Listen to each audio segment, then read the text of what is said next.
Hi friends, welcome back to my channel. మనం చెప్పుకోయేది ఏంటంటే ఈరోజు దొండకాయ కర్రీ ఎలా చేసుకుని చూపిస్తున్నాను. ఈ దొండకాయలు ఇప్పుడు ఇలా కట్ చేసుకుంటే మంచి ముక్కలు నొక్కేస్తాయి. ఇవి ఆనియన్స్ ఇందులో ఆయిల్ వేసేసుకోవాలి. 4 స్పూన్ల ఆయిల్ వేసుకోవాలి. ఇందులో స్పూన్ మినపప్పు వేసుకోవాలి. కొన్ని మినపప్పు వేసుకోవాలి. కొంచెం వేసుకోవాలి. ఆనియన్స్ వేసుకోవాలి. గోల్డెన్ కలర్ వచ్చిన కారం మసాలా ఇంతవరకు వేసుకోవాలి.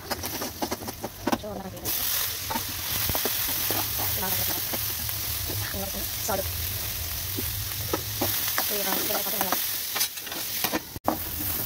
కర్రీ దొండకాయ అయితే మగ్గిపోయింది. ఇందులో కొంచెం అల్లం పేస్ట్ వేసుకోవాలి.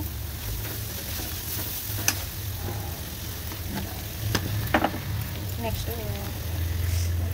2 స్పూన్ల కారం వేసుకోవాలి. మేమైతే ఎక్కువనే వండుతాము. ఇవి కారం వేసుకొని బాగా ఇలా కలిపేసుకోవాలి.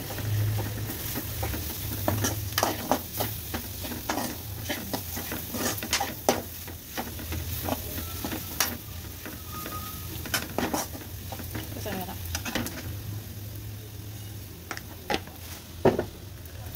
ఇలా వేసుకొని కాసేపు 5 మినిట్స్ పాటు మగ్గనియాలి. బాగా చూద్దాము. కర్రీ అయితే బాగా మగ్గిపోయింది.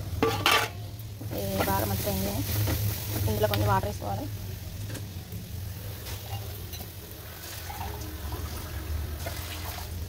చూసారు కదా, ఇందులో వాటర్ వేసేసుకొని బాగా కలిపేసుకోవాలి.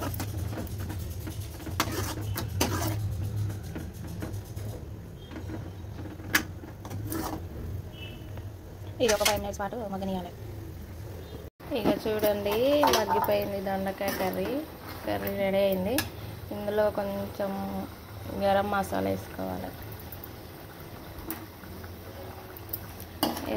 ఇలా బాగా కలిపేసుకోవాలి.